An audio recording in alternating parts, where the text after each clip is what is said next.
It's pretty easy to create a nice looking bokeh effect in Affinity Designer, and it only requires a handful of tools and a couple of layers. So to begin with, I'm going to go ahead and select the rectangle tool. I'm going to lay down a rectangle on my as a primary layer.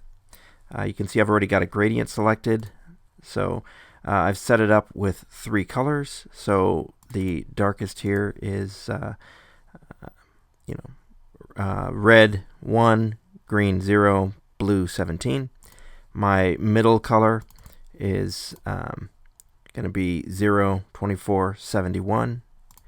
And my lightest color is going to be 126, 80, and 53. That'll give us a nice looking kind of sunset orange on the bottom. Next, I'm going to go ahead and close out my fill color. I'm going to select some ellipses, and I'm going to select the ellipse tool. On the right hand side under layers, I'm going to create a new layer, and I'm just going to lay down some circles, or ellipses. I don't want them to be filled with a gradient, so I'm going to go up here to the fill color.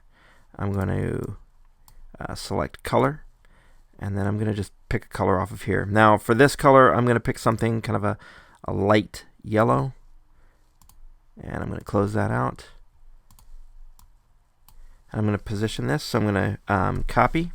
I'm going to paste a new one in, paste another one in, paste another one in, and I'm just going to repeat that a few times. Get a few of these around the canvas. Just randomly place those. Additionally, I'm going to resize some of these. Holding the Shift key, I can constrain them so that they stay elliptical. And I want a variety of shapes and size, or variety of sizes.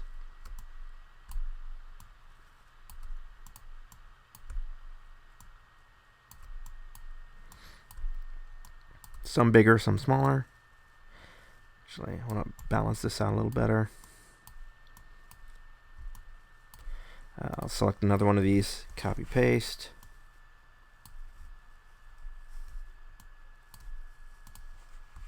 Copy paste.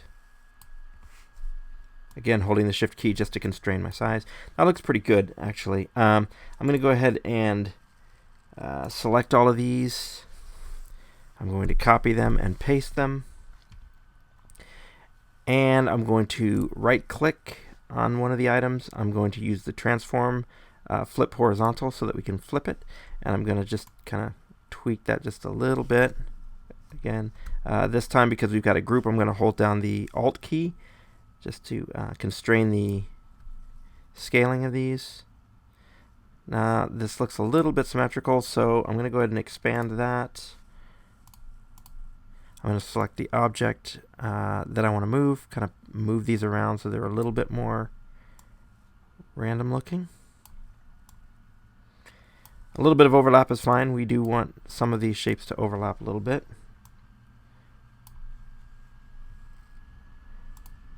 Additionally, I'm going to go ahead and select the objects on my new layer, and I want to adjust the fill color of those, so I'm going to select color.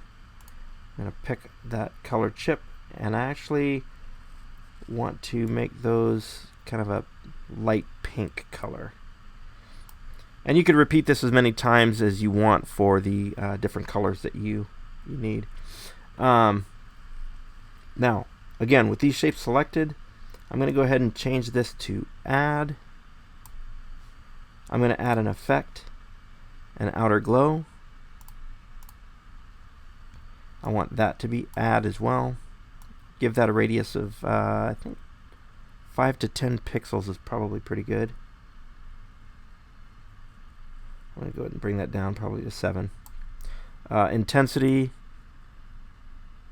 I don't want it to be too big. Actually, I think 50% is probably going to be pretty good for that. So let's go ahead and leave that. I'm going to select the other shape, or the other color is the yellow. Again, expanding that layer, I'm going to select the individual items. So I click on the first item, and then I shift click on the last item. That'll select everything in between. Change that to add. Give it an effect with an outer glow.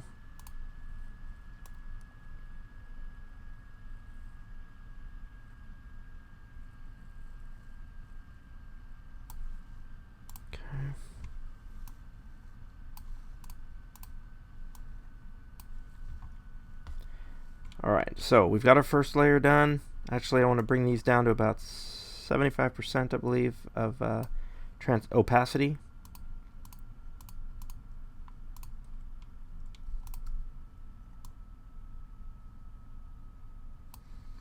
Okay, that's looking pretty good. Now, I'm going to go ahead and select this layer. And that selected all of the objects, so I'm going to copy, paste. I want to zoom out a little bit, so I'm going to do Command minus just to back out. And with the Alt Option key held, I'm just going to bring that up in scale.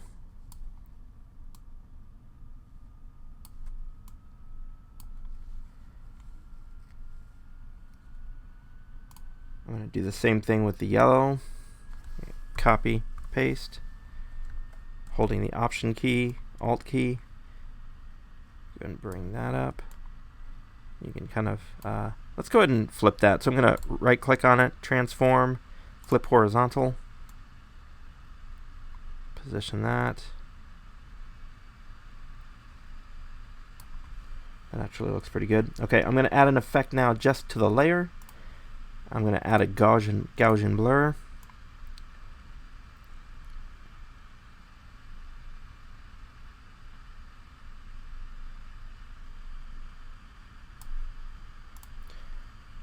And I'm going to change that down to about, I think 75% is probably pretty good. Let's make that additive as well. Actually, let's bring that down to 50%.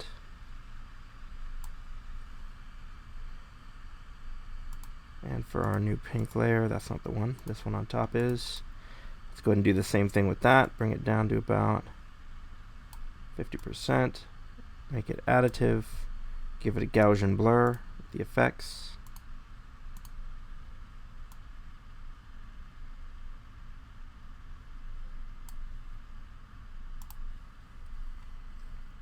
And I want to move some of these around just a little bit.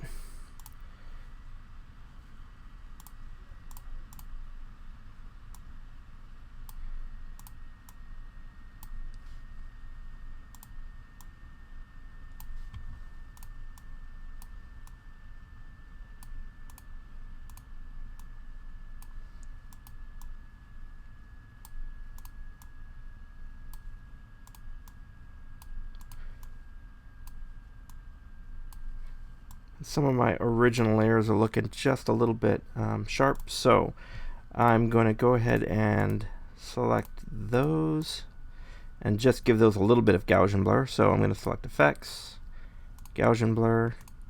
I think I'm going to nudge that up to about half a pixel. Actually, let's make it 1 pixel. Yep, that looks good. Same thing with my pink.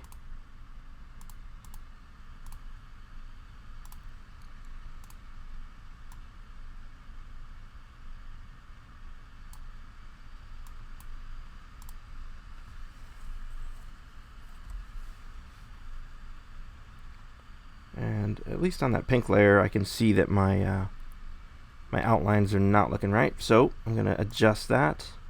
Again, select the layer, go ahead and expand it. Select the first item in that list. Shift select the last item in the list. And click on the effects. And I can see it's the outer glow. I know it doesn't match that color, so I'm going to click the color chip.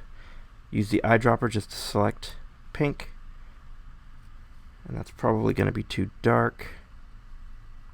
So I'm going to bring it up just a bit.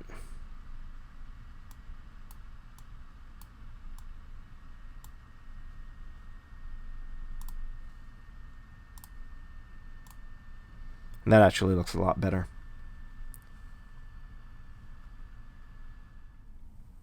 I just want to say thank you for stopping by my channel. If this video was at all helpful to you, it'd mean a lot to me if you liked or subscribed. Share this video if you know someone that could use the information. As always, if you have questions, suggestions for tutorials, or if there is some other creative software that you think I should start making tutorials for, leave a comment below.